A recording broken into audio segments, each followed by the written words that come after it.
By August of 1956, Wally is back working as a DJ at KHUM in Eureka, California. That month, at the Humboldt County Fair, Wally put on a rock and roll review, the first show of its type for Humboldt. That Christmas, a play Wally had written was presented at a local church. The year 1957 saw Wally hosting a variety show to raise money for a junior high band, acting in a musical, and judging a bodybuilding competition. Wally hosted a number of rock shows that year, including one at a drive-in burger joint.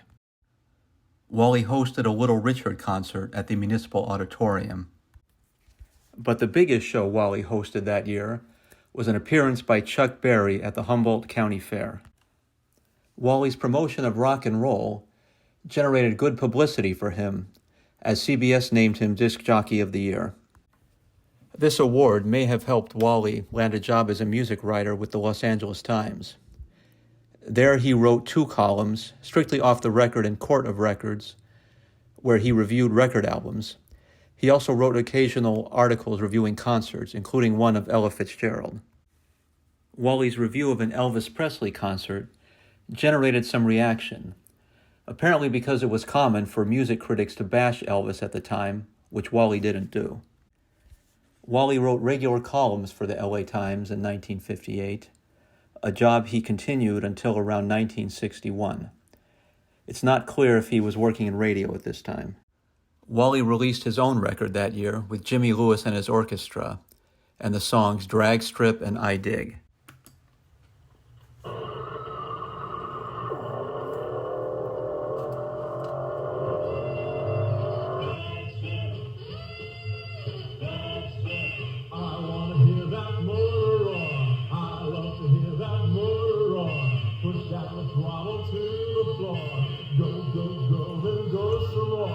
When they come racing down the strip, I get a blast that makes me flip.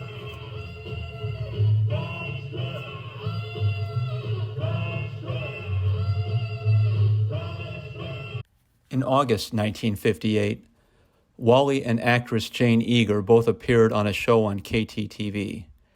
I'm guessing this is where they met. They would be married by December. Eagar had made headlines earlier in 1958 for visiting a man who had been incarcerated on suspicion of attempting to rob the Bing Crosby golf tournament. By 1959, Wally and Jane were living in Santa Rosa, California, where they hosted a radio show together. That summer, Wally brought Governor Edmund Pat Brown on his show as a guest DJ. Brown wanted to urge teenagers to be safe over the summer. Jane filmed a part for the Red Skelton television show, but unfortunately her scene didn't air. On August 29, 1959, Wally and Jane welcomed a daughter, who would go on to become actress Rebecca De Mornay.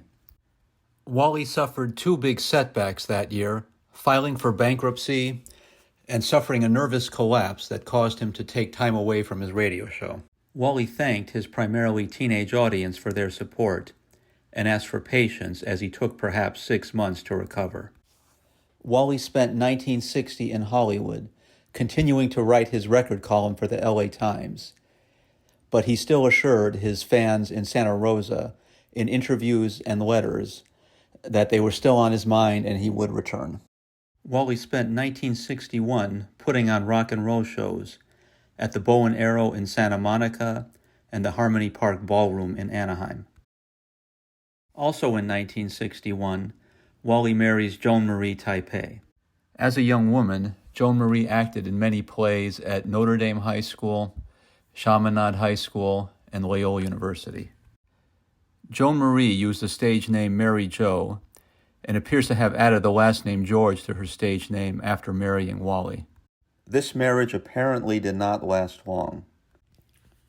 Meanwhile, Jane had also remarried to Richard De Mornay, who founded a company that made radar equipment.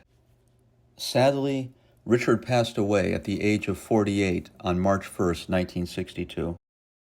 Around that time, Wally's show at the Bow and Arrow was apparently shut down due to union difficulties. Another article reported that Wally signed a deal to film a show aimed at teens to air on KNXT, now KCBS 2 Los Angeles, in the middle of February 1962. It's not clear if that show aired. By the summer of 1962, Wally was putting on nightly twist shows at George Siebert's Etc. on Wilshire and Santa Monica. Sammy Davis Jr., Hugh Downs, and Cesar Romero were rumored to have attended the club. A nearby 24-hour restaurant offers the Wally Swiss Burger. The ad refers to Wally as a KTYM disc jockey. I haven't seen any other reference to him working at that radio station at this time, but he did work there a few years later. According to the E! True Hollywood story on Wally, Wally met Nancy Marie Freely at one of these twist shows. They would soon marry and have a son, Kerry George, born on February 28, 1963. In 1963, Wally participated in a celebrity miniature golf event and hosted shows with singer Champ Butler at Noble's restaurant in Venice. Wally continues to work at Noble in 1964, hosting comedian Chuck Paul and pianist Carol Joe. Wally adds a lunchtime show with bikini models that is reportedly a favorite of Douglas Aircraft employees. Wally's involvement in bikini shows is somewhat humorous, given his supposed opposition to bikini modeling years later on Hot Seat. What is your reason for being here on the Hot Seat tonight? Well, my reason for being here is to defend all bikini models in America. It's the American way. Yes. Well, I'll tell you, I've had a lot of bikini models on here in the last 6 years, and I'll tell you what, I think that bikini modeling is ludicrous. In February 1965, Wally launched a Saturday night variety show on KTTV 11 called The Showpeople Show. The show ran until April, and Gypsy Boots, who would go on to appear on Hot Seat, was reportedly a regular. Here is the ludicrous Gypsy Boots.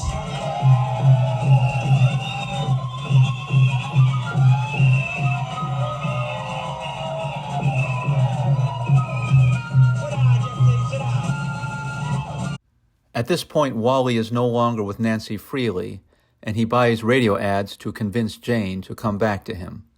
Though for some reason the name Julie is used, a name that I've also seen on Wikipedia and TV Guide, so I'm confused as to why that is. This article also says that Wally's Showpeople show is a syndicated radio series. I think this is a typo, as elsewhere I've only seen reference to a TV series. It is commonly reported that Wally wrote an episode of Bonanza in 1965. However, this is a different Wally George, who grew up in Texas. According to the Abilene Reporter News from December 6, 1965, the Wally George who wrote the episode of Bonanza grew up in McCamey, Texas, and attended Sewell Ross State College. He had short stories published in magazines, including Adventure magazine. This other Wally George did relocate to the Los Angeles area, where he taught high school English. I wonder if the two Wallys ever crossed paths. In 1966, Wally recruited rock bands and go-go dancers for a set of shows he put on at the Fox Drive-In restaurant. Wally partnered with KFWB, then a top 40 station, KFWB personality Lord Tim, and Coca-Cola to put on the Fabulous 40 rock show.